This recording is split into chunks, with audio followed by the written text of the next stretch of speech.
सभी लोग हाथ जोड़ लीजिए।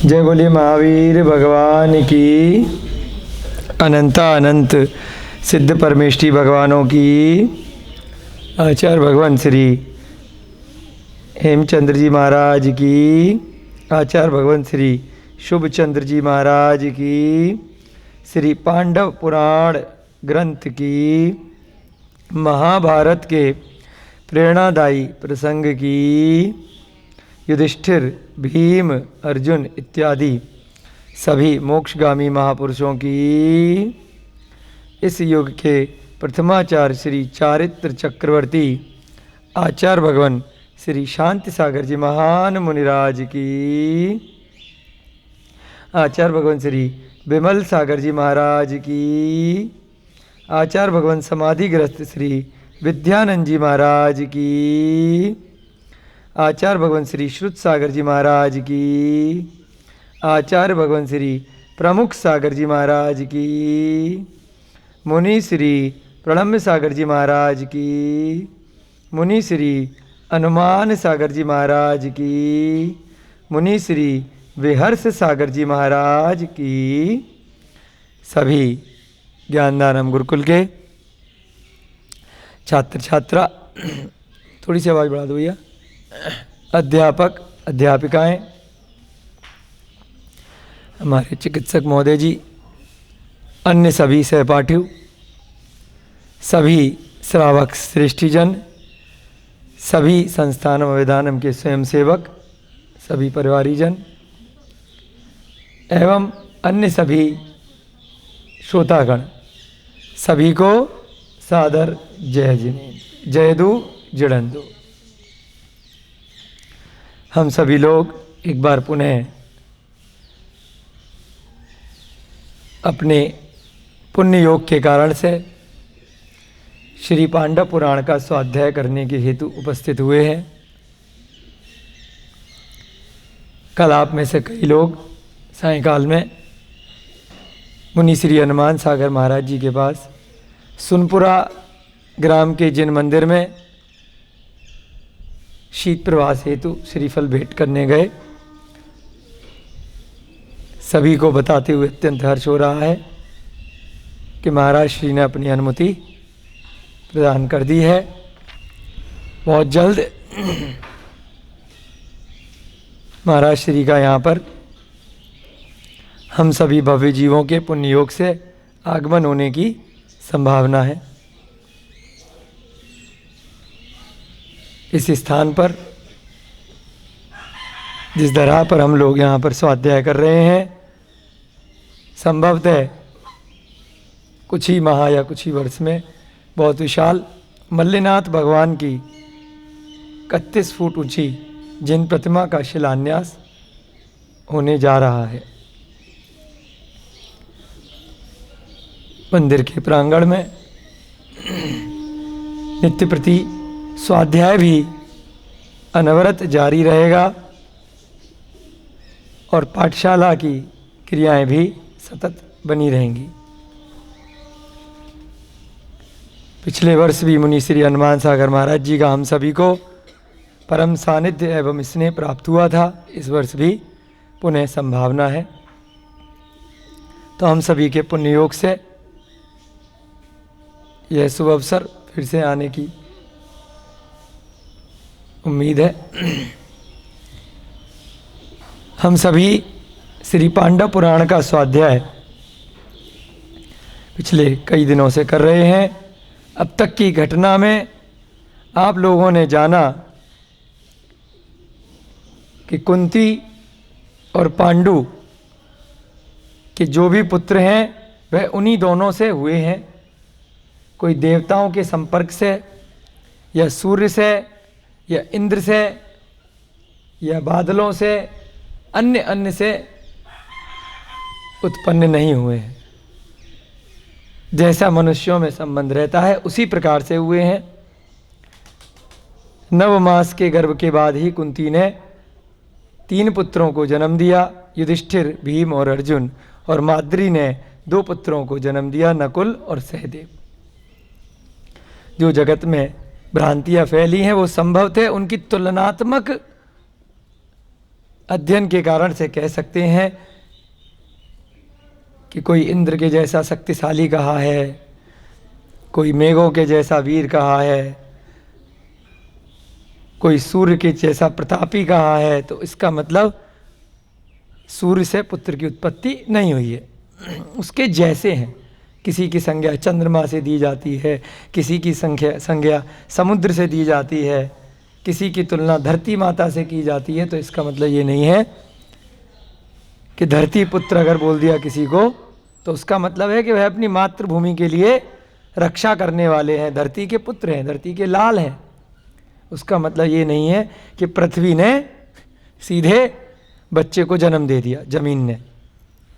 परंतु ऐसा भ्रांतियाँ धीरे धीरे जगत में फैल गई हैं, प्रचलित हो गई हैं, इस कारण से बहुत सारी बातें आ जाती हैं। तो यहाँ पर उन भ्रांतियों का, उन शंकाओं का आचार्य शुभचंद महाराज ने समूल समाधान किया है। उसके उपरांत गांधारी का और धृतराष्ट्र का वर्णन आया कि उनके 100 पुत्रों की उत्पत्ति हुई। वह भी एक साथ एक ही दिन में 100 की 100 उत्पन्न नहीं हुए हैं, अलग अलग समय पर, अलग अलग काल में हुए हैं। चूंकि आयु उस समय ज़्यादा हुआ करती थी, इस कारण से इतने सारे पुत्र अलग अलग समय पर हो जाते थे। हजारों वर्षों की आयु उस काल में रहती थी। अब सर्पणी काल के प्रभाव से धीरे धीरे आयु, बल, शक्ति, शरीर की अवगाहना यानी ऊंचाई इत्यादि हम सब की धीरे धीरे करके पंचम काल में कम होती जा रही है। गांधारी के 100 पुत्र यानी धृतराष्ट्र और गांधारी के, और पांडु के 5 पुत्र पांडव कहलाए, और गांधारी के 100 पुत्र बाद में कौरव नाम से प्रसिद्ध हुए। जब तक ये बच्चे नहीं हुए थे उससे पहले सारे की सारे कौरव ही कहलाते थे, क्योंकि कुरु वंश के ये सब राजकुमार थे। बाद में पांडव के नाम से फिर इनके 5 पुत्र पांडव कहलाए। उधर धृतराष्ट्र चूंकि ज्येष्ठ पुत्र थे व्यास के, तो इसलिए उनके पुत्र कौरव ही कहलाए। ये सभी बालक एक साथ अध्ययन अध्यापन के लिए पितामह भीष्म एवं द्रोणाचार्य के संपर्क में अध्ययन किए। द्रोणाचार्य ने अर्जुन को बहुत ज़्यादा धनुर्विद्या में पारंगत बना दिया कि उसके जैसा उस समय संसार में कोई भी धनुष बाण चलाने वाला वीर नहीं था। पितामह भीष्म का अनुभव, उनका आजीवन ब्रह्मचर्य का व्रत, उनकी व्रत परायणता, उनके संस्कार, उतनी धर्म निष्ठा के कारण से वह सारे की सारे बालक बहुत अच्छे वीर, पराक्रमी, धैर्यवान, ज्ञानी महापुरुष बने। सारे की सारे 105 पुत्र सब एक साथ। जितना योगदान भीष्म का है इन सबको पढ़ाने में, उतना योगदान द्रोणाचार्य का भी कहा गया। द्रोणाचार्य के नाम का अर्थ कल हमने देखा था कि द्रोणी माने नौका, नदी, क्योंकि उन्होंने उन सब बालकों की और समस्त संसार जिसको भी उन्होंने पढ़ाया उनकी नैया पार लगा दी, इसलिए उनका नाम द्रोणाचार्य पड़ गया। द्रोण आचार्य, द्रोण माने नदी भी होता है। द्रोणगिरी आपने तीर्थ देखा हो ना, नदी के किनारे है द्रोणगिरी, तो द्रोणी माने हो गया नैया, नौका। इस प्रकार से कल हमने देखा कि अर्जुन को उन्होंने शब्द भेदी बाण चलाना भी सिखा दिया कि आवाज सुनकर के वह कहीं पर भी अगर निशाना लगाएंगे तो एकदम सटीक लगेगा। सबसे ज़्यादा सारे की सारे पुत्रों में अर्जुन धनुर्विद्या में बहुत रंगत हो गए, बहुत ही होनहार थे, बहुत जल्दी विद्या को सीखने लगे, तो सबसे ज़्यादा द्रोणाचार्य के प्रिय शिष्यों में से बन गए। ऐसा शायद ही कहीं कोई उस समय के अनुभव में आता हो कि अर्जुन से ज़्यादा धनुर्विद्या में निपुण कोई रहा होगा। इतना उनको ज्ञान युद्ध कला का, धनुष चलाने का द्रोणाचार्य गुरु के सानिध्य में हो गया। अब आगे का हम प्रसंग और आगे आज पढ़ेंगे कि आगे की घटना कैसी रही। सभी लोग हाथ जोड़ेंगे और मिलकर के मंगलाचरण करेंगे। मंगलम भगवान वीरो, मंगलम गौतमो गढ़ी, मंगलम कुंद कुंदाध्यो, जैन धर्मोस्तु मंगलम। सर्व मंगल्य मांगल्यम, सर्व कल्याणकारकम, प्रधानम सर्वधर्माणाम, जैनम जयतु शासनम, जैनम जयतु शासनम, जैनम जयतु शासनम। सर्वे श्रोतारः सावधानतया शृण्वन्तु। सभी बच्चे लोग, बड़े लोग मंगलाचरण अच्छे से सीख गए हैं। बहुत अच्छा लगा सुनकर के, सभी लोगों ने मिलकर के बोला। सभी ध्यान मग्न होकर के अब आज का स्वाध्याय भी आगे सुनेंगे। इस प्रकार अपने अपने धीर वीर पुत्रों के संग धृतराष्ट्र तथा पांडु का समय सुख के साथ कटता जा रहा था। शादी हो गई, बच्चे हो गए, बच्चे बड़े हो गए, कुछ युवा हो गए, कुछ छोटे बच्चे रहे, क्योंकि 100 हो गए तो सबसे छोटे वाले में और सबसे बड़े में कम से कम 100 साल का तो फर्क रहेगा ही रहेगा। अगर लगातार भी गांधारी ने हर साल भी एक बच्चा किया होगा तो, अन्यथा 200-300 का भी फर्क हो सकता है। तब भी वह हजारों वर्ष की उम्र की अगर दृष्टि से देखा जाएगा तो युवा ही रहेंगे। तो इस कारण से अच्छे से धृतराष्ट्र का भी और पांडु का भी समय प्रतिदिन व्यतीत हो रहा था। नए नए क्रियाकलाप, नए नए राज्य संचालन की अलग अलग विधियां, दिन प्रारंभ हो रहा है, समाप्त हो रहा है, फिर दिन आ रहा है, फिर जा रहा है। ऐसी अनादिकाल से चलता रहता है। चाहे 100 वर्ष की आयु हो, चाहे 1 करोड़ वर्ष की आयु हो, चाहे 1000 वर्ष की आयु हो, समय ऐसे ही निरंतर व्यतीत होता चला जाता है। सुख तो कभी दुख, दुख तो कभी सुख, कभी खुशी तो कभी गम, कभी गम तो कभी खुशी। निरंतर परेशानियों में, उलझनों में, कभी सुख की घड़ियों में यह समय अनादिकाल से सभी संसारी जीवों का व्यतीत होता रहता है। इसी प्रकार से अब चूंकि बच्चे बड़े हो गए हैं, कोई दिक्कत इत्यादि नहीं है। पहले क्या दिक्कत थी पांडु जी को? शादी नहीं हो रही थी कुंती जी से, तब कितनी परेशानी थी। फिर उसके बाद मुद्रिका मिल गई तो बिना शादी के बच्चा हो गया, तब परेशानी हो गई। एक खुशी के बाद मुद्रिका मिली तो खुशी हो गई कि कुंती मिल गई, कुंती मिली तो बिना शादी के बच्चा हो गया, तो दुखी हो गए। फिर दोबारा से शादी हो गई कुंती से तो खुश हो गए। फिर कुछ समय बाद बोर हो गए तो बच्चे हो गए। अब बच्चे हो गए तो कुछ समय बाद फिर खुशी मिल गई। अब जैसे रात के बाद दिन आता है, दिन के बाद रात आती है।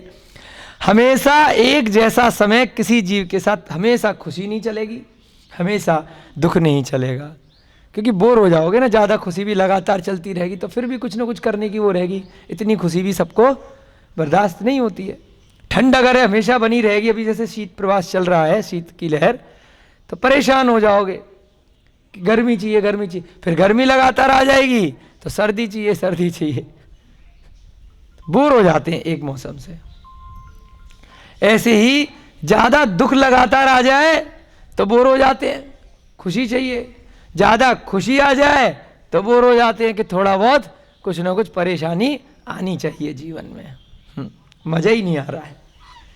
तो ऐसे ही यहाँ पर अभी तक जब बच्चे अच्छे से सीख रहे थे, युवा हो रहे थे, तब पांडु जी भी खुश थे और धृतराष्ट्र जी भी खुश थे। सभी परिवार के सदस्य एक साथ बड़े अच्छे से समय व्यतीत कर रहे थे।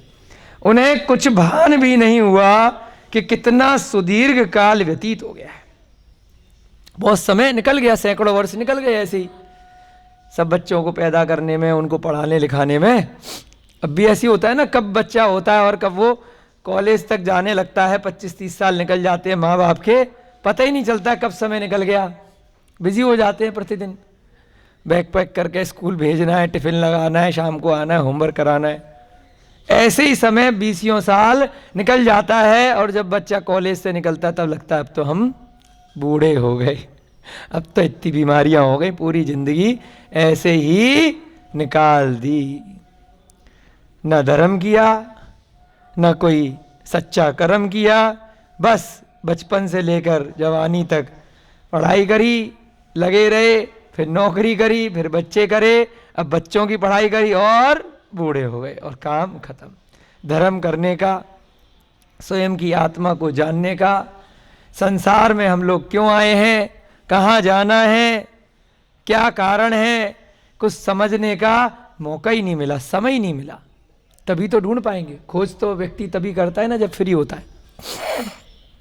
क्यों रोहिता जी, कोई भी रिसर्च करने जाएंगे, खोज करने जाएंगे, जब समय मिलेगा फ्री टाइम तभी तो करेंगे। स्वयं की खोज करने का समय ही नहीं मिला। इतने सारे स्कूलों की पढ़ाई में इतनी सारी किताबों का भंडार पढ़ डाला कि छोटे छोटे से ग्रंथ जो पूरे जीवन उपयोगी हैं, इस संसार चक्र से निकालने वाले हैं, उसकी तुलना में देखेंगे ना कितना ग्रंथ है, छोटा सा है। आप लोग 12th की कक्षा में ऐसे 20-25 किताबें तो इतनी मोटी मोटी पढ़ी लेते होंगे, और उसके बाद कॉलेज वगैरह में जाएंगे तो एक एक सब्जेक्ट में 20-20, 25-25 किताबें। हमने भी जब सीए की पढ़ाई करी थी तो इतने मोटे मोटे, एक अकेले डायरेक्ट टैक्स में 25-30 किताबें होती थी एक ही सब्जेक्ट में, यहाँ से लेके यहाँ तक का भंडार लग जाए। तो अगर उस समय ये पढ़ लिए होते छोटी सी किताब तो बहुत सदुपयोग हो जाता जीवन का, परंतु नहीं मौका मिल पाता, इतना बिजी हो जाते हैं दूसरे कामों पे, व्यवहारिक शिक्षा में। तो यहाँ पर यही चीज बताई जा रही है कि ऐसे ही धृतराष्ट्र और पांडु का सैकड़ों वर्ष निकल गए, सुदीर्घ काल निकल गया कि पता ही नहीं चला, इतने बिजी हो गए। उस समय की तुलना में हम बस हमारा काम क्या है, वर्तमान में थोड़ा सा कंपैरिजन करा देते हैं। वह हजारों वर्ष की आयु थी, यहाँ 50, 60, 70, 80 साल की आयु है, तो उससे थोड़ा सा हम घटा लेते हैं अपने हिसाब से। उस समय दूसरे तरीके से काल व्यतीत करते थे, वर्तमान में हम दूसरे तरीके से करते हैं। बात वही है, हम अपना समय धर्म से विमुख होकर के स्वयं को जाने बिना ऐसे ही अनादिकाल से पहले भी निकालते हुए आ रहे थे, आज भी निकालते हुए आ रहे हैं। कुछ विरले ही जीव हैं जिनको ऐसे स्वाध्याय करने का, प्रतिमान योग के ग्रंथ पढ़ने का, जिनवाणी का रसा स्वादन करने का, सरस्वती माता को साक्षात अनुभव करने का सौभाग्य प्राप्त हो जाता है कि सरस्वती माता है क्या, वो कह क्या रही है, जिनवाणी है क्या। तो यहां पर भी उन दोनों का जीवन ऐसे ही निकल गया।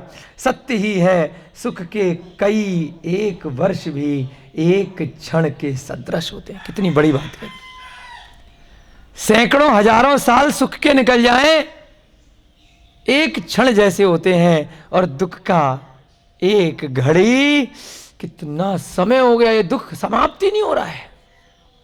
दुख की एक घड़ी हजारों वर्ष जैसी लगती है और सुख के हजारों वर्ष एक घड़ी जैसे लगते हैं, पता ही नहीं चलता है। क्यों ऐसी होता है ना, जरा सी चोट लग जाए तूफान मच जाता है, जरा सा दिल पे चोट लग जाए, दर्द हो जाए, किसी का वियोग हो जाए तो कितना दुख होता है। और जब तक वो संयोग में था, जब तक वह खुशी आपको मिल रही थी, जब तक आपको कोई चोट नहीं थी, तब आप खुश थे ना, तब तो लग रहा था कि जैसे बिल्कुल एक घड़ी के लिए मैं खुश था, एक मिनट के लिए। और जरा सा दुख आया तो पूरा लगता पहाड़ टूट पड़ा, पूरा की पूरा पहाड़ आपके सर पर आकर के गिर गया है। तो यहां पर भी आचार्य महाराज यही कह रहे हैं कि सुख का एक कई वर्ष, यानी कि कई हजारों वर्ष अगर सुख में व्यतीत हो जाएं, वह एक क्षण के सदृश होते हैं। और दुख का एक क्षण भी कई वर्षों के समतुल्य हो जाता है। कितनी बड़ी लाइन लिखी है यहां पर, अंडरलाइन कर लेते हैं, इसको तो नोट करना चाहिए आप सबको कि दुख अगर जरा सा मिल जाए, लगता है कितने हजार वर्षों से हम दुखी हैं, परेशान हैं। और सुख अगर हजारों वर्षों का भी है तब भी लगता है कि मिनट में चला गया, बस इतनी जल्दी दुख आ गया। धृतराष्ट्र तथा पांडु का कोई भी शत्रु नहीं बचा था। इतने पराक्रमी थे, इतने बड़े बड़े उनके बच्चे थे, इतने खतरनाक हो गए थे, तो अब वहां पर पूरे हस्तिनापुर में उनका कोई भी शत्रु नहीं था। और जब बाहरी शत्रु नहीं होता है तब क्या होता है? आदमी को ज्यादा खुशी बर्दाश्त नहीं होती है ना, तो घर में लड़ाई हो जाती। घर में लड़ाई क्यों हुई? भाई भाइयों में लड़ाई क्यों होती है? क्योंकि बाहर के लड़ने वाला कोई नहीं आया है। जब बाहर से लड़ने वाले आ जाते हैं तो घर के सारे भाई बहन सब संगठित हो जाते हैं। ये भी अनादिकाल से चली आ रही रीति है? और जब बाहर से कोई लड़ने नहीं आ रहा है तो आपस में ही लड़ लेते हैं। जब तक हिंदुस्तान पाकिस्तान का युद्ध होता रहता है तब बाहर बाहर लड़ रहे हैं। पहले जब एक ही देश था तो अंदर अंदर लड़ रहे थे, तभी दो भाई बन गए अलग अलग, एक भारत बन गया एक पाकिस्तान बन गया। अब जब दोनों नहीं लड़ रहे होते तो पाकिस्तान में अंदर लड़ाइयां होती रहती हैं, इधर हिंदुस्तान में अंदर लड़ाइयां होती रहती हैं आपस में। इतने सारे एक ही धर्म के लोग वही लड़ते रहते हैं, एक ही घर के लोग लड़ते रहते हैं। तो यहां पर भी कुछ ऐसा ही कारण दिया गया है कि बाहर से अब कोई शत्रु इनका था ही नहीं, तो खाली बैठे क्या करें, करना है कुछ काम, आपस में ही लड़ ले हुए बिना किसी बात के। आप देख लेना साक्षात उदाहरण, एक घर में छोटे बच्चों में भाइयों में भी तभी तक लड़ाई होती है जब बाहर से वो लड़के नहीं आते हैं, क्योंकि ज्यादा खुशी कभी भी संसारी किसी जीव को बर्दाश्त होगी नहीं। पशु पक्षियों में भी ऐसी होता है कि जब कोई पशु जंगल में रह रहा है, बाहर खुले में रह रहा है, उसे बाहरी दूसरे शक्तिशाली पशुओं से खतरा है तो सब संगठित होकर के रहेंगे। और जब ऐसे स्थान पर वो पशु पक्षी रह रहे होंगे जहां उनका झुंड होगा और बाहर से कोई खतरा नहीं होगा तो आपस में लड़ेंगे, अपने बिल के लिए, घोंसले के लिए, खाने के लिए एक दूसरे से छीनेंगे जब सब कुछ सुलभता से प्राप्त होगा। कई बार हमने भी देखा है अस्पताल में मुर्गे आराम से सब कुछ, उनको सब कुछ मिल रहा है, आपस में इतना लड़ लेते हैं, खुखार हो जाते हैं मुर्गे और बहुत सारे पक्षी, बहुत सारे जानवर, बहुत सारे कुत्ते। होता है कि नहीं होता है? तो ऐसा ही यहां पर कुछ हो रहा है। उस समय के पार्श्ववर्ती राजाओं ने उन लोगों की अधीनता स्वीकार कर ली थी। कितने शक्तिशाली हैं ये कुरुवंश के राजा लोग, तो जितने भी आसपास के राजा थे उनकी अधीनता स्वीकार करके बैठ गए थे, यानी कि अपने आप से चुपचाप उनके नीचे थे।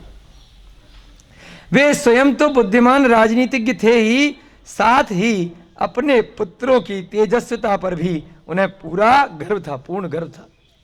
यानी कि पांडु और धृतराष्ट्र की बात हो रही है। स्वयं भी बहुत नीतिज्ञ थे, राजनीति अच्छे से जानते थे, कैसे राजा की योग्य पद का निर्वहन करना है, कैसे राज्य का संचालन करना है, कैसे प्रजा को साथ में लेकर के चलना है, उसको भी सुखी बनाना है और स्वयं को भी धर्म के साथ, नीति के साथ, न्याय के साथ राज्य का संचालन करना है। और साथ ही साथ जब उनके 105 पुत्र इतने प्रकांड विद्वान और शक्तिशाली हो गए तो उनको बहुत गर्व हो गया कि हमें डर की कोई बात ही नहीं है। उन्हें किसी भी प्रकार का भय नहीं था, किसी भी प्रकार की चिंता नहीं थी। अब माता पिता के बच्चे अगर होनहार हो जाए तो वो एकदम रिटायर्ड बढ़िया हो जाते हैं, चलो हम तीर्थ यात्रा पे जाएंगे, हम शांति से रहेंगे, टेंशन फ्री हो गए। और जैसी टेंशन फ्री होते हैं बुढ़ापे में तो बच्चे ही टेंशन देने लग जाते हैं। कोई पसंद करके ले आता है कोई, फिर वो सिर पकड़ के बैठ जाते हैं।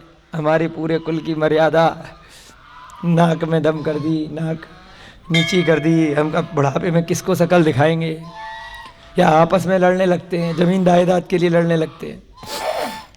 देखते हैं अब आगे की घटना क्या होती है। अभी तक न पांडु को कोई चिंता थी, न धृतराष्ट्र को कोई चिंता थी। चतुर्दिक सुख का साम्राज्य था, चारों दिशाओं में सुख ही सुख, सुख ही सुख। आहा आहा।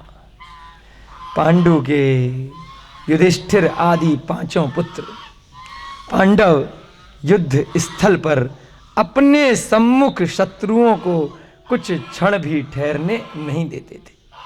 अब कभी कभी कोई छोटा मोटा युद्ध हो गया, या ऐसे ही सीखने के लिए भी शस्त्र विद्या को जब सीखा जाता है तब नकली युद्ध लड़े जाते हैं, कुश्ती सिखाई जाती है, तलवारबाजी सिखाई जाती है, बहुत सारे तो नकली युद्ध करे जाते हैं ना आपस में कंपटीशन करने के लिए। तो ऐसे ही जो युधिष्ठिर आदि 5 पुत्र थे पांडु के, उनके सम्मुख कोई भी आ जाए युद्ध के लिए तो एक क्षण भी नहीं ठहर पाता था, इतने शक्तिशाली हो गए थे। अस्त्र विद्या में वे अद्वितीय वीर थे।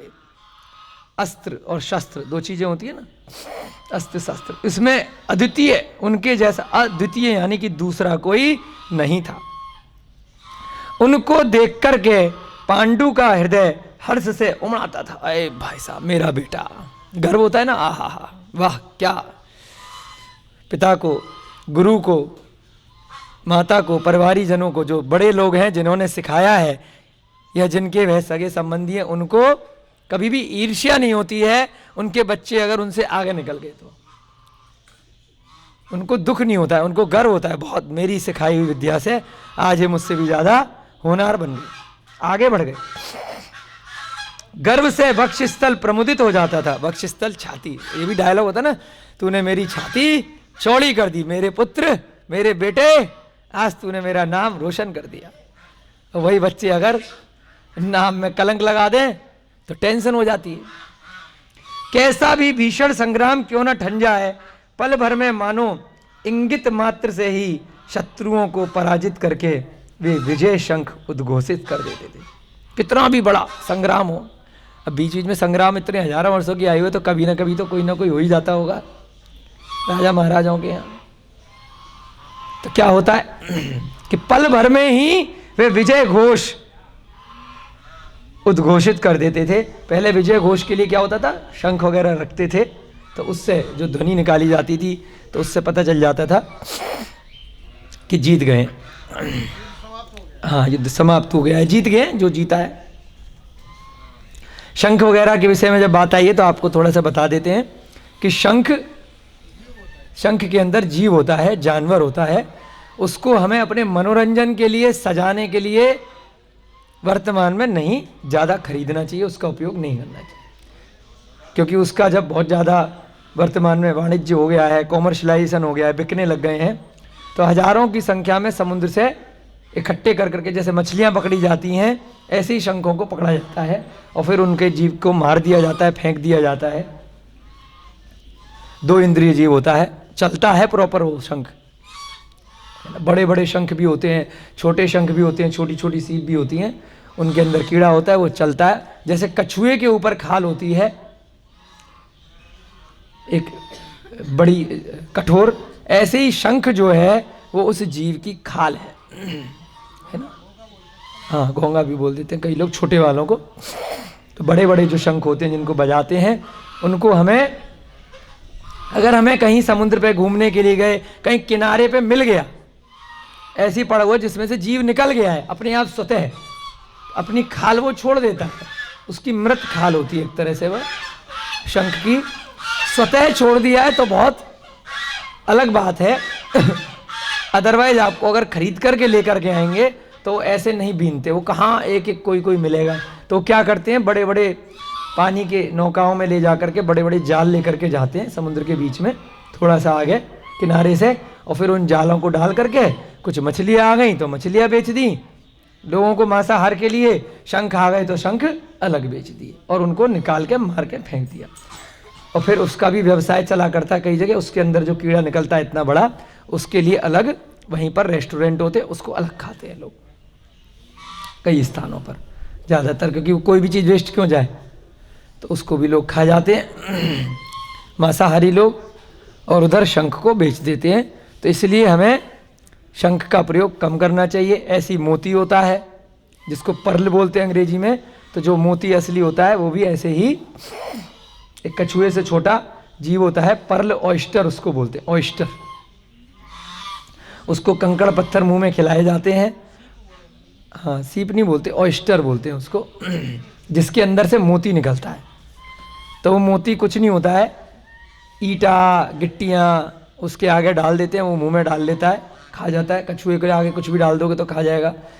फिर उसको मार करके उसके पेट में से निकाल लेते हैं, उसके अंदर उसकी मांसपेशियों की परत जम जाती है उस कंकड़ पत्थर के ऊपर, तो परत जम के चिकनी हो जाती है। जैसे आपने कुछ खाया, आपके अंदर पथरी हो गई मान लो, तो पथरी जैसे निकलेगी ना, बहुत कष्ट के साथ में निकलेगी, और उसको मोती बना करके बेच दो। तो ऐसे ही वो उस कछुए टाइप का जो ऑयस्टर जीव है उसकी पथरी है। पथरी क्यों हो गई? क्योंकि उसको जो खिलाना था, खाना था, वो तो खाया नहीं, उसको दूसरी चीज़ें खिला दी, कंकड़ पत्थर। तो उसके ऊपर जैसे चिकनी परत बन गई उसके पेट में अंदर जा कर के मांसपेशियों में, तो इसलिए ऊपर से चिकना हो जाता है। फिर बाद में उसको पॉलिश वॉलिश करके, पेंट पॉलिश करके कलर वलर कर देते हैं।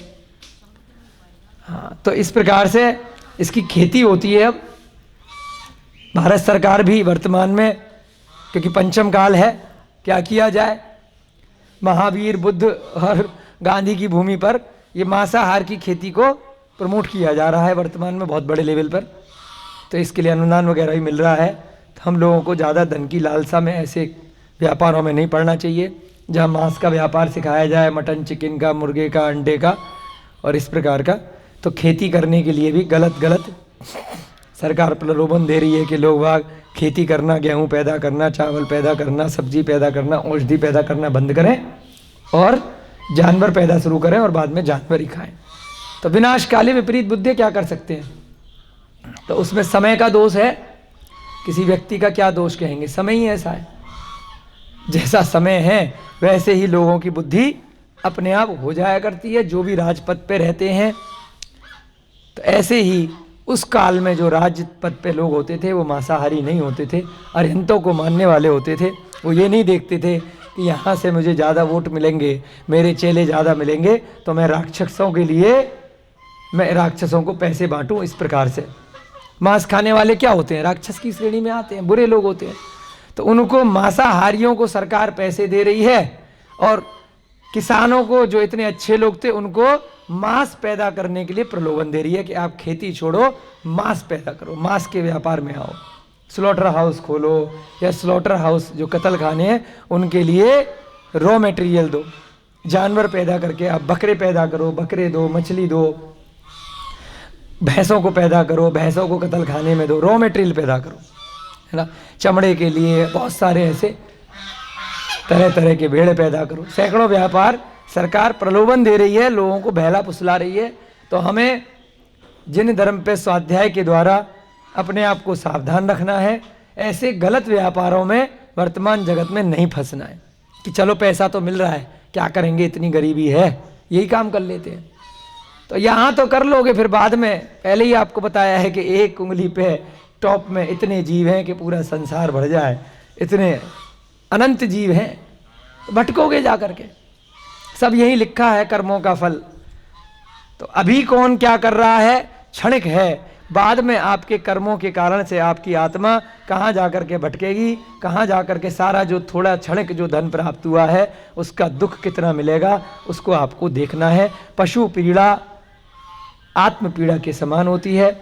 दूसरे को दुख देना कृत कारित अनुमोदना से, चाहे पशु पक्षी हों या दूसरे मनुष्य हों, किसी भी संसारी गति के कोई भी जीव हों, उनको दुख देना, उनको कष्ट देना, बाद में स्वयं की आत्मा को उससे कई गुना, कई करोड़ों गुना ज़्यादा दुख स्वयं को प्राप्त होता है। जो दूसरों को मारता है, काटता है, खाता है, वह स्वयं भी अनेकों बार उसी प्रकार मारा जाता है, काटा जाता है, खाया जाता है और परम पीड़ा का अनुभव करता है। तो यहाँ पर भी यह प्रसंग आया है कि शंख के द्वारा उद्घोष कर देते थे जब वह जीत जाते थे। तो उस समय की बात अलग थी, वहाँ पे नेचुरल शंख मिल जाते होंगे, परंतु वर्तमान में हमें ऐसी पर वस्तुएं, ऐसी जो जानवरों को किसी भी प्रकार का कष्ट दे करके मार करके आई हैं, उनको हमें नहीं प्रयोग में लाना चाहिए। बहुत सारे लोग वीगन शब्द हमसे पूछते रहते हैं। तो वीगनिज्म के अंदर कोई भी पशु हो, चाहे छोटा हो या बड़ा हो, उसको हमें कष्ट अनजाने में या जानबूझकर नहीं देना है। जहाँ पता चल जाए, जहाँ जानकारी प्राप्त हो जाए, तो उसका अगर बिना प्रयोग किए, बिना कष्ट दिए हमारा जीवन में काम चल सकता है, तो उसको चलाने का प्रयास करना है। अब लोग बाग कहते हैं भाई सर्दी है, चमड़ा पहनना पड़ेगा, चमड़े के जूते पहनने पड़ेंगे। कोई जबरदस्ती तो नहीं है, उसके बिना कपड़ा, इतने सारे विकल्प है, नंगे पैर रह लो, कपड़े के जूते पहन लो, लकड़ी की खड़ाऊ पहन लो, हजारों विकल्प है। दूसरी भी चीज़ें बन गई हैं, जरूरी थोड़ी है जानवर मार के चमड़े से ही आपको जैकेट पहननी है ना। तो ऐसे ही ऊन जरूरी नहीं है भेड़ की आप पहनो, उसके बिना भी आपके वस्त्र कॉटन इत्यादि से बन सकते हैं। तो आपको पशु पीड़ा से बचना है, तभी अगला जन्म में आपको कुछ न कुछ कम कष्ट प्राप्त होंगे। और अगर मोक्ष की तरफ जाना है, कल्याण करना है, स्वयं के कल्याण करने के लिए दूसरे का कल्याण भी साथ में सोचना पड़ेगा। आप दूसरे को दुख दे करके, मार करके, कष्ट दे करके सिर्फ स्वयं का कल्याण करेंगे तो यह कदापि संभव नहीं है। इनमें जो 5 भाई थे पांडव, उनमें से सारे की सारे वीर पराक्रमी थे और कभी जीत जाते थे तो विजय घोष बहुत जल्दी कर लेते थे। युधिष्ठिर बहुत परम प्रतापी वीर थे। अर्जुन धनुर्विद्या में बहुत होनहार थे। और भीम कैसे थे? मल्ल युद्ध में तथा गदा युद्ध का अत्यंत प्रचंड योद्धा था। भीम के पास क्या थी? गदा। गदा आपने टीवी वगैरह में देखी होगी, सीरियल में आगे गोल सा लगा रहता है, एक डंडा लगा रहता है। हनुमान जी के पास भी आपने देखी होगी। भीम जी के पास भी गदा थी।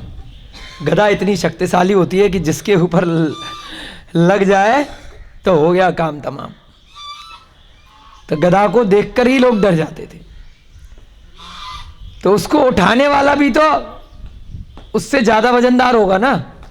अगर आपको 500 किलो का वजन उठाना है और आप 50 किलो के हो तो उठा लोगे क्या? आपको भी तो 1000 किलो का होना पड़ेगा ना। या अपने वजन के बराबर ही अगर वजन उठा लोगे तो खुद ही दबे रह जाओगे। तो यहां पर आया है कि भीम गदा युद्ध में बहुत प्रचंड योद्धा था और मल्ल युद्ध का भी। मल्ल युद्ध कौन सा होता है? रेसलिंग बोलते हैं आजकल ओलंपिक में। सुशील कुमार ने गोल्ड मेडलिस्ट जीते अपने यहाँ से। हमें 2-3 बार सौभाग्य मिला उनके साथ घूमने का। वेजिटेरियन है वो भी, तो प्रोग्राम वगैरह में लेकर के गए उन्हें। शाकाहारी और रेसलर, मल्ल युद्ध में जीते कई बार, 2 बार ओलंपिक। तो यहाँ पर भी मल्ल युद्ध यानी कि कुश्ती में अगर हाथों हाथ हो जाए बिना किसी शस्त्र अस्त्र के तो भीम किसी को भी उठा करके पटक देते थे। इतने शक्तिशाली थे। मानो शत्रु रूपी अंधकार को सदैव विनष्ट करने वाला सूर्य ही था। यानी कि कोई शत्रु, अब यहां पे कंपैरिजन किया गया सूरज से कि शत्रु को बोला अंधकार और सूर्य को बोला है प्रकाश। तो शत्रु रूपी अंधकार को विनष्ट यानी कि उसका नाश करने वाला सूर्य के समान थे, वो भीम थे। अर्जुन यानी कि जो पार्थ, अर्जुन का एक नाम और आया पार्थ। कई बार आता है ना, उसमें भी बोलते हैं गीता वगैरह में पार्थ, हे अर्जुन, हे पार्थ, हे भारत, बहुत सारे नाम है उनके। और धनंजय भी नाम हमने पढ़ाई है। अर्जुन यानी कि पार्थ की प्रतिष्ठा बड़े बड़े सत्पुरुष उसके सद्गुणों के कारण किया करते थे। बहुत सद्गुण थे उसके अंदर, क्योंकि उसकी कांति, शक्ति, तेज, बल एवं साहस अतुलनीय था। कोई दूसरी तुलना थी ही नहीं। कहने का तात्पर्य है कि तीनों भाई जो बड़े भाई थे वह एक से एक कुंती के पुत्र, शूरवीर, साहसवान, तेज, शक्ति, बल, कांति के परिचायक थे। उनके सामने अगर वो तीनों संगठित होकर के आ जाएं तो कोई भी नहीं टिक पाता था। उस अतुल ऐश्वर्यशाली एवं विविध लीलाकारी कुरुकुल की जय हो। अब आपका आज ये 9वां अध्याय समाप्त हो रहा है। तो जब भी कोई अध्याय समाप्त होता है तो आचार्य महाराज अरिहंतों की, उस कुल की, उस परंपरा की जय बोलते हैं। तो यहां पर भी वही श्रेणी में उस कुरुकुल की जय हो जो विपुल बल विक्रम रूपी आभूषणों से विभूषित है, अनेक शुभ संपदाओं से संयुक्त है। उन शत्रु संहारकारी पांडवों की भी जय हो जो मर्यादा रूपी प्रशंसा पथ पर सदैव आरूढ़ रहते हैं, स्नेह के सूत्र में आबंध हैं एवं जिनेंद्र भगवान के चरण कमलों में लवलीन हैं। अभी पांडवों की तारीफ करिए तो पांडवों की भी जय बोली है यहां पर, पंच पांडवों की, कि उन्होंने उस समय इतने अच्छे कार्य किए। और जय भी किसकी बोलते हैं? जो उस भव से मोक्ष गया हो। अभी यहां पे लिखा नहीं आया है, लेकिन इसलिए जय बोली, कौरवों की तो नहीं बोली। कि पांडवों की जय हो जो जिनेंद्र भगवान के भक्त हैं, उनके चरण कमलों में हमेशा लवलीन रहते हैं, तल्लीन रहते हैं, लगे हुए रहते हैं। ज्ञान भी तभी आता है जब आप धर्मपरायण होते हैं, निष्ठावान होते हैं, विनयशाली होते हैं, विवेकी होते हैं। तभी आपको कोई शक्ति, रूप, बल, वैभव, ज्ञान इत्यादि की प्राप्ति होती है जब आप पूरी तरह से समर्पित होते हैं। अरिहंत की भक्ति से, जिनेंद्र भगवानों की भक्ति से सारी समस्याएं, सारी परेशानियां स्वतः में समूल नाश हो जाती हैं, दूर हो जाती हैं। तो यदि आपको कहीं किसी पिछले जन्म के कर्म से कुछ बहुत ज़्यादा शक्ति, बल, वैभव, ज्ञान इत्यादि की प्राप्ति हो गई है तो ज़्यादा मान, अभिमान, घमंड में मत जीना। कब वह समाप्त हो जाए कुछ कहा नहीं जा सकता है। तो इसलिए कहा है पुण्य अनुबंधी पुण्य। पिछले पुण्य के कारण से आपको ये सब प्राप्त हो गया है। अगर आपको उसको निरंतर बना करके रखना है तो आगे भी जिस कारण से वह प्राप्त हुआ था उसका कारण क्या था? अरिहंतों की पूजा, उपासना, षट आवश्यक। तो उसको आज भी निरंतर, सतत, अनवरत जारी रखना चाहिए। कुछ भी आपको प्राप्त हो गया, उसी के घमंड में चूर है, अरे मेरे पास तो बहुत है, अब मुझे मंदिर में जाकर के टाइम वेस्ट करने का क्या काम। 10 मिनट खराब होंगे, 10 मिनट में तो हजारों लाखों रुपए में कमा सकता हूं। जानते नहीं हो मेरा वक्त कितना कीमती है। मंदिर जाऊंगा, आऊंगा, पूजा करूंगा, आधा घंटा अभिषेक करूंगा, स्वाध्याय सुनूंगा, क्यों? टाइम खराब होगा ना। अब यहां पर टाइम खराब हो रहा है सबका 1 घंटा। हमें भी बहुत लोग बोलते हैं कि भाई क्यों टाइम खराब करते हो, स्वाध्याय में, क्लासेस में, मंदिर में, इतने दिन में, इतने घंटे में कितने पैसे कमा लोगे, जानते हो तुम? बहुत लोग सुना जाते हैं। भाई पिछले पुण्य के कारण से जो भी धन, वैभव, संपत्ति आज प्राप्त हुई है वो पिछला पुण्य कहां से आया? उन्हीं अरिहंतों की पूजा से, इसी स्वाध्याय के फल के स्वरूप आया है। तो अगर यही कार्य बंद कर देंगे तो जो धन दिखाई दे रहा है वह भी समाप्त हो जाएगा, कुछ नहीं बचेगा। वो पिछले की वजह से आ रहा है, वर्तमान के पुरुषार्थ से तो निमित्त बन रहा है कि लग रहा है कि हम पुरुषार्थ कर रहे हैं। मेहनत करने से अगर सभी अमीर हो जाते तो संसार में सबसे ज्यादा मेहनत तो बेचारे जो लेबर वाले, जो मेहनत करते हैं ना सड़कों पर, इतने सारे जो लेबर का काम करते हैं, या जानवर जो पूरे दिन लेबर करते हैं, वो सबसे ज्यादा अमीर हो जाते हैं, पूरे दिन ही मेहनत करते हैं। लेकिन पुण्य के कारण से लोग धनी बनते हैं। तो पुण्य फला अरिहंता। और पुण्य कहां से आता है? अरिहंतों की पूजा से, उपासना से, तप से, कर्मों की निर्जरा से, स्वाध्याय से। तो पुण्य बढ़ाने की अगर क्रियाएं करेंगे, धर्म करेंगे, दान देंगे 4 प्रकार का, तो आप 1 रुपया दोगे बिना किसी फल की इच्छा करे तो करोड़ों अरबों आपके ऊपर बरसेगा। अगर आपने किसी इच्छा से कुछ दान दिया, 1.25 रुपये इसलिए चढ़ा रहा हूं, 11,000 रुपये चाहिए तो नहीं मिलेगा। किसी मन में विकल्प लेकर के अगर आपने कुछ भी पुण्य का कार्य किया तब कुछ भी नहीं मिलेगा। और अगर अपने कर्मों की निर्जरा के लिए पापों का क्षय हो, बोधि समाधि की प्राप्ति हो, मुझे भी मोक्ष लक्ष्मी की प्राप्ति हो, ऐसी इच्छा से यदि आपने भगवान की पूजा, उपासना, भक्ति करी तो आपको इतना कुछ मिल जाएगा, इतना कुछ मिल जाएगा जिसकी आपने कल्पना भी नहीं करी थी। जरूरी नहीं है कि आप सुबह से लेकर रात तक कुल्हाड़ी लेकर के, लट्ठे लेकर के 24 घंटे लगे रहे। उसके बिना भी आपको स्वतः अपने पुण्य कर्म से बहुत कुछ मिलेगा। तो ऐसे ही पांडव लोग भी क्या करते थे, पिछले पुण्य से उनको बहुत कुछ मिला था, उसके बाद भी वह नित्य प्रति जिनेंद्र भगवान की पूजा, अर्चना, अभिषेक जो भी उनके समय के सदुपयोग रहता था करते थे। तो आज भी हमें उन प्रसंगों से सीखना है। हमें आज जो कुछ भी मिला है उसमें अपना पूरे दिन 24 घंटे समय व्यतीत करने के साथ जिन कारणों से वो सब कुछ मिला है उन कारणों पे भी अवश्य ध्यान देना है। और प्रतिदिन नित्य प्रति कभी भी अपनी भगवान की भक्ति, अपनी आत्मा का ध्यान, दान इत्यादि, व्रत, उपवास, जो भी आप अपने शक्ति तस त्याग, शक्ति तस तप जितना भी कर सकते हैं उनसे हमें विमुचित नहीं होना है, दूर नहीं हटना है, उनको भी निरंतर करते रहना है। 10वां अध्याय आज हम प्रारंभ करने जा रहे हैं। 9वां अध्याय आपका समाप्त हो गया है। जो आनंद के प्रदाता हैं एवं भव भय से त्राता है। आह क्या बात बोलिए। जिनकी आत्मा स्वच्छ, कषाय रहित एवं उदार है, उन समदर्शी तीर्थंकर श्री अभिनंदन नाथ को मैं अपने मन मंदिर के सर्वोच्च सिंहासन पर स्थापित करता हूं। आचार्य शुभचंद महाराज भी हर अध्याय में एक नए तीर्थंकर को नमस्कार करके, उनका मंगलाचरण करके, उनका काव्य लिख कर, उनकी गाथा लिख करके आगे लेखन का कार्य प्रारंभ करते हैं। हर अध्याय में। पिछले में संभवनाथ को नमस्कार किया था, अब किसको किया है?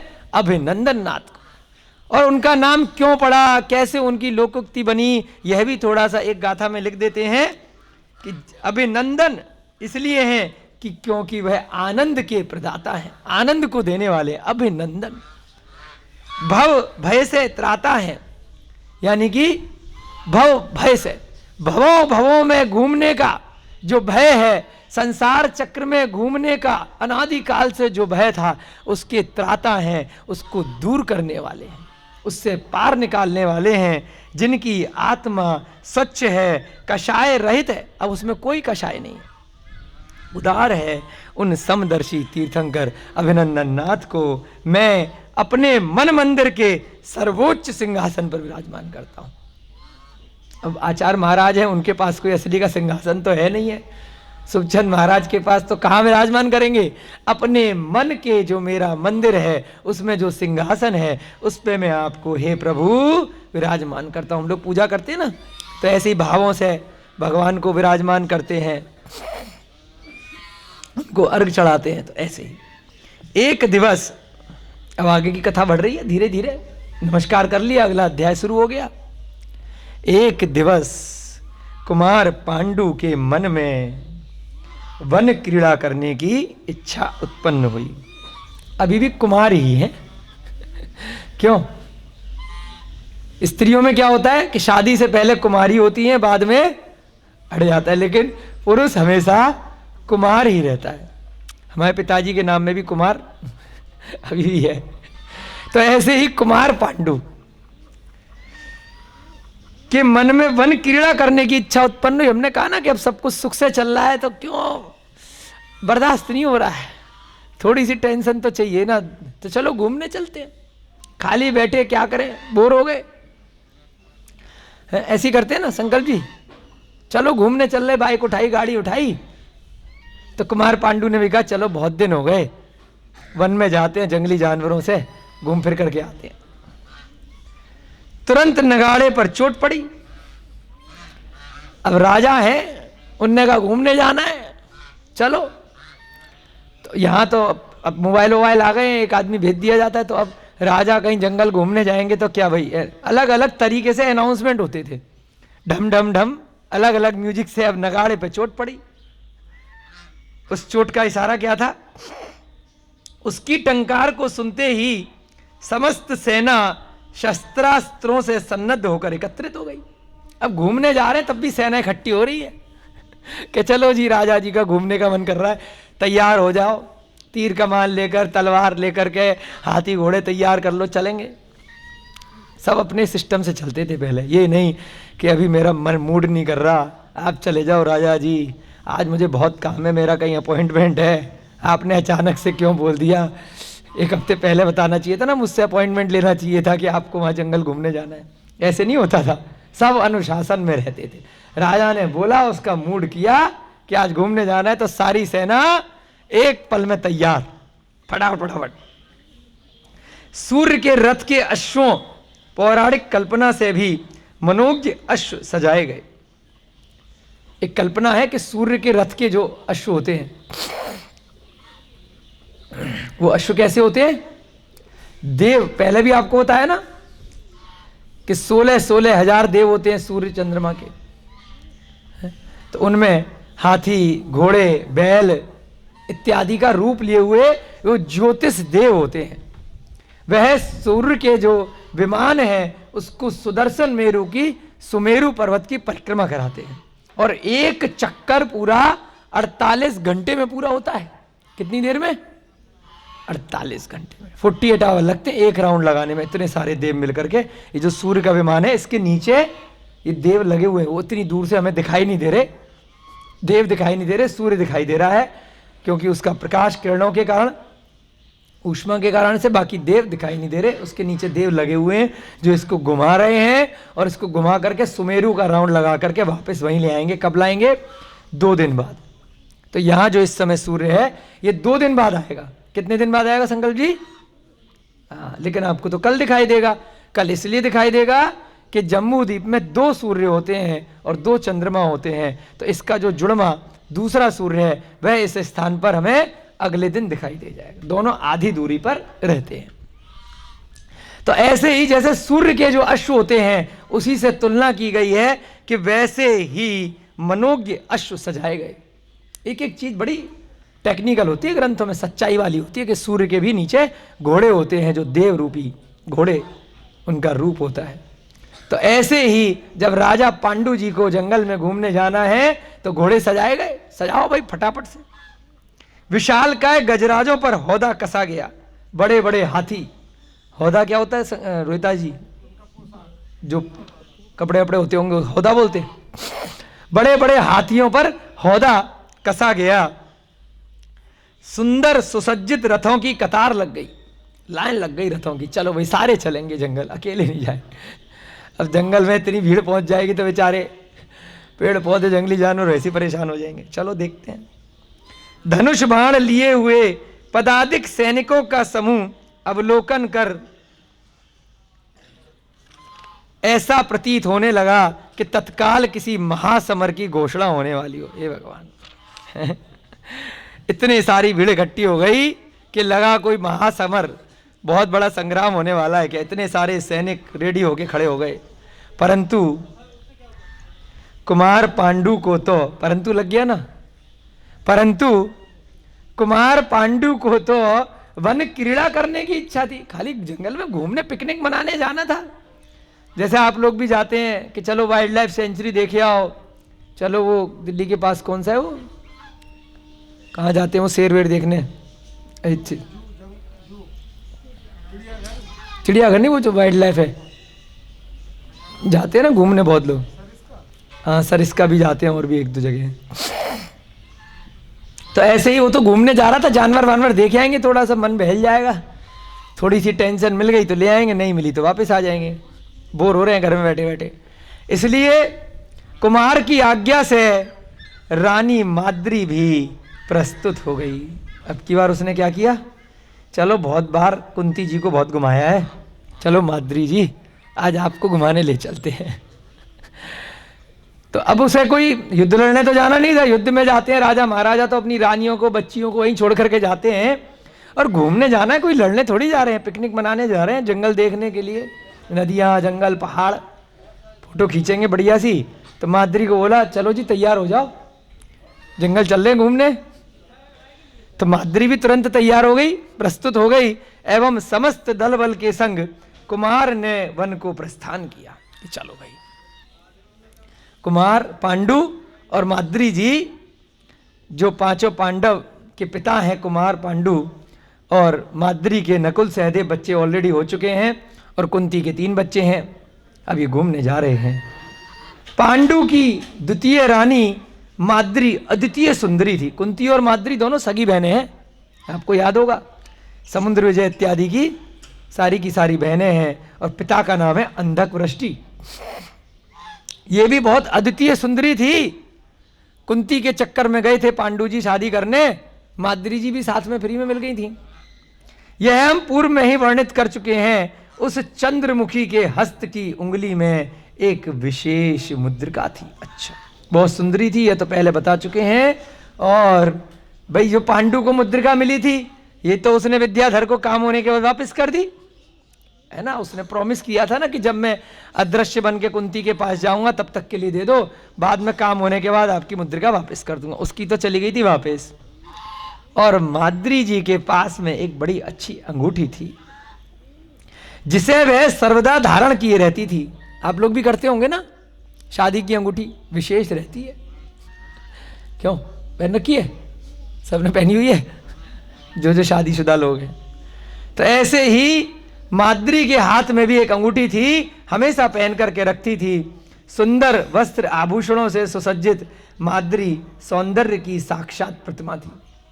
और ऊपर से आभूषण पहन लिए कि चलो जंगल में घूमने चल रहे हैं राजा के साथ। बहुत सुंदर लग रही थी। माद्री के संग पांडु जब सघन वन में जा पहुंचा, तब वहां की शोभा को देखकर उसका हृदय आनंदातिरेक से उल्लसित हो उठा। होता है ना, कौन कौन गया कहीं पहाड़ों वहाड़ों में? आप लोग गए कहीं पहाड़ वहाड़ घूमने? पहाड़ वहाड़ घूमने नहीं गए? कोई नहीं गए? नीरज जी गए, तुम भी नहीं गए? गए हो। रोहिता जी हैं, पहाड़ वहाड़ों में घूमने नहीं गए? क्यों, हमारे साथ ही गए थे आप, तोरणमल भी गए हो, सब जगह तो गए हो। गए तो थे रोहिता जी हैं? हाँ तो मतलब कहीं ना कहीं पहाड़ वहाड़ देखे हैं, नदियाँ वगैरह देखी हैं, जंगल वंगल थोड़े बहुत तो देखे होंगे। हाँ देखे हैं ना बस। हाँ मतलब कोई भी जंगल है, पहाड़ है, नदियाँ हैं, यानी कि प्राकृतिक सौंदर्य जहाँ पब्लिक कम है ना। कुछ दिन तक शहर अच्छे लगते हैं जब तक आप एकांत में रह रहे हो, कि चलो जी मॉल देखने चलते हैं, चलो जी बाजार देखने चलते हैं। जब हम आगरा रहते थे तब बड़ा शौक था कि चलो जी प्रगति मैदान में ट्रेड फेयर लग रहा है, बसें भर के जा रही हैं, बड़ा अच्छा लग रहा है भीड़ देख करके। जब दिल्ली आए 2002 के आसपास तो नए नए दिल्ली में मॉल बने, तो भाई मॉल देख करके आते हैं, इतनी लंबी लाइन पहले मॉल में कि भैया 2 किलोमीटर लंबी लाइन है, कि पता नहीं क्या है, मॉल है कि क्या है, बड़ा अच्छा लग रहा है मॉल, बड़ी बड़ी बिल्डिंग। अब जो है ज्यादा हो गई बिल्डिंग यहाँ पर, तो अब लग रहा है भैया जंगल में रहो, बोर हो गए, अब एकांत में गांव में आके रह रहे हैं आप लोगों के साथ में, अच्छा लग रहा है जंगल में। तो आदमी ज्यादा दिन तक एक चीज में नहीं रह पाता है, बोर हो जाता है। उसे हमेशा जो चीज की उपलब्धि नहीं है वह आकर्षित करती है। गांव के लोगों को चाहिए गाड़ियां, बड़ी बड़ी बिल्डिंग, और बड़ी बड़ी बिल्डिंग में जो रह करके बोर हो गए उनके चाहिए गांव, झोपड़ियां, झोपड़ी में रहेंगे आकर के। भारत देश में ऐसे बहुत सारे लोगों को जानते हैं जो विदेश से आकर के यहाँ झोपड़ियों में रह रहे हैं, अरबोंपति हमारी तुलना में करोड़ोंपति जंगल में जाकर के रह रहे हैं, सब कुछ छोड़ छाड़ करके। एक विजयश्री आंटी का फोन आया अभी कुछ दिन पहले, उनके पति अमेरिका के, वो खुद यहाँ इतनी धनी, बच्चे अमेरिका में पढ़ रहे हैं, कोई ऑस्ट्रेलिया रह रहा है, वो भोपाल के पास किसी जंगल में रह रही हैं, अकेले पति पत्नी दोनों जंगल में, ना बिजली ना कुछ, खुद अपनी झोंपड़ी बना करके। और वैसे देखा जाए अरबोंपति जंगल में वो खुश है, खुद ही चूल्हा बना करके खाना बना रही है ना। ऐसे ही ओरेविले, अगर आपने सुना हो, तमिलनाडु में एक जगह है, आप नेट पे डालना ओरेविले, ओरेविले भारत देश में रहकर भी भारत के बिल्कुल विभिन्न स्थान है वो तमिलनाडु का। वहां पूरा एक सिटी बना दिया विदेशियों ने जंगल के अंदर, अपनी करेंसी, अपना खान पान, अपनी खेती पूरी ऑर्गेनिक, और सारे वीगन लोग, कोई दूध का व्यापार नहीं, ज़्यादातर सब ऑर्गेनिक, और सब अपना सिस्टम उनका जंगल में, और सारे विदेशी और बाहर के लोग ऐसे आकर रह रहे हैं जंगल के अंदर। ओरेविले में तमिलनाडु में जंगल ले लिया और उसमें पूरा बिल्कुल ऐसे हर एक अपना अपना, पूरी अपना स्कूल, उनका अपना सिस्टम, गांव गुरुकुल की तरह से सिस्टम चलता है। तो बहुत सारे लोग अब विदेशों में जा जा करके बोर हो गए बिल्डिंगों से, वहाँ के खान पान से, तो जंगलों में रह रहे हैं। आ करके हमें शांति चाहिए, और जो जंगलों में हैं उन्हें बिल्डिंगें चाहिए, उन्हें अशांति चाहिए, उस अशांति में उन्हें शांति नजर आ रही है। ऐसा ये क्या है, दिमाग का फितूर है बस, मन के हारे हार है, मन के जीते जीत है। एक बार हमने एक राजनीतिज्ञ का सुना था कि गरीबी वास्तव में गरीबी नहीं है, गरीबी एक मानसिक बीमारी है। बड़ा हेडलाइन आ गई थी इसकी अखबारों में, और हमारे नेताजी की बड़ी बदनामी हुई थी। हम उस समय जैन धर्म के ग्रंथ पढ़ रहे थे, हमने उस लाइन का विश्लेषण किया। उसने चाहे जानबूझकर कही हो चाहे सच में कही हो, बात सत्य थी 1000%। गरीबी कोई रुपए पैसे से नहीं होती है, सोच से होती है कि मैं गरीब हूं, मैं गरीब हूं, मैं गरीब हूं। तो है भाई, अमीर आदमी भी कहे मैं गरीब हूं क्योंकि उसकी इच्छाएं ज्यादा हैं, मैं गरीब हूं, मैं गरीब हूं क्योंकि मुझसे ज्यादा वाला भी मेरा पड़ोसी है तो मैं उससे गरीब हूं उसकी तुलना में। जो अमीर है वो कह रहा है भाई मैं जंगल में रहूंगा तो मैं सुखी हो जाऊंगा, मैं अमीर हो जाऊंगा, मैं इस जंजाल में गरीब हूं, फंस गया हूं इस समाज के कारण, इस पैसे के कारण से, इस चारों तरफ जो लोगों ने मुझे घेर रखा है, मुझे भीड़ नहीं चाहिए। तो यहां पर भी वही कहा गया है कि अब इतने बड़े राजा पांडु हस्तिनापुर के, उनके पास क्या कुछ नहीं है बताइए। और उसके बाद वह कहां पहुंचे, जंगल में गए हैं जहां कोई नहीं है, कोई महल नहीं है, कोई पिटारे नहीं है, कोई धन नहीं है। क्या है जंगल में, नदी बह रही है, झरना बह रहा है, पेड़ पौधे हैं। उसे देख करके मन प्रफुल्लित हो गया, आनंद से अतिरेक होकर के हृदय उल्लसित हो गया। तो क्यों इतनी सारी बातें बता रहे हैं, केवल सोच है। अगर आप जहां जिस स्थान पर हैं वहीं आप मोह से दूर हो जाएं, मोह के बंधन को दूर कर दें, थोड़े से विमुक्त हो जाएं, तो क्या होगा, हर जगह आपको खुशी मिलेगी एक जैसी, चाहे आपके घर में हो, चाहे जंगल में हो, चाहे एकांत में हो या भीड़ में हो। तो किसको मिला करती है, जो परिग्रह से सभी प्रकार से रहित हो जाते हैं, मोह के बंधनों से छूट जाते हैं, वह हमेशा आनंदित रहकर प्रफुल्लित रहते हैं। आपको आनंद के लिए जबरदस्ती कारण नहीं ढूंढने पड़ते, निमित्त नहीं ढूंढने पड़ते कि ये मिल गया तो मैं खुश हो गया, ये मिल गया तो मैं दुखी हो गया। जिसको मैं पसंद करता हूं उससे बात हो गई तो मैं बड़ा खुश हूं, जिसको मैं पसंद नहीं करता हूं उसकी शक्ल भी दिख गई तो मेरे को टेंशन हो गई। एक समान व्यवहार हम नहीं रख पाते हैं। तो यहां पर भी पांडु जी जंगल में जाकर के बहुत खुश हो गए। विशाल एवं मनोहारी वृक्ष अपने से लताओं को लिपटाए खड़े थे। बड़े बड़े वृक्ष, उन पे बेलें लपेट रही हैं, मंजरियों की सुगंधी से समस्त वन सुरभित हो रहा था। पक्षियों के मधुर कलरव से बरबस ही चित्त आकर्षित हो जाता था, है ना। रोज रोज तो बिल्डिंगों में, महलों में पक्षी दिखाई नहीं देंगे। ऐसा हमारे साथ भी बहुत बार हुआ है।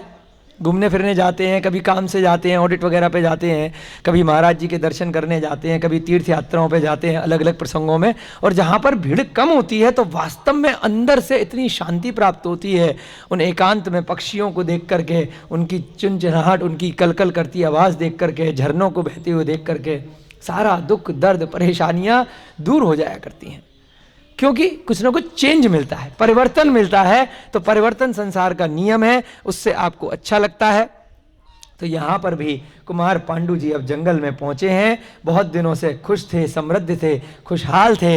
अब देखते हैं उनका दुख बढ़ता है या नहीं बढ़ता है, उनकी जो बोरियत है वह समाप्त होती है या नहीं होती है। आज का स्वाध्याय का समय हो रहा है। जय बोलिए महावीर भगवान की, अनंत अनंत सिद्ध परमेष्टि भगवानों की, आचार्य भगवान श्रीमद् भट्टारक श्री शुभचंद्र जी महाराज की, आदिनाथ भगवान की, मल्लिनाथ भगवान की, तीर्थंकर लेणी में विराजे दुर्लभ सागर जी, संतान सागर जी मुनिराजों की, सभी को जय जिनेन्द्र जय दू जड़ंदो। अब बच्चे आकर के जिनवाणी की स्तुति करेंगे।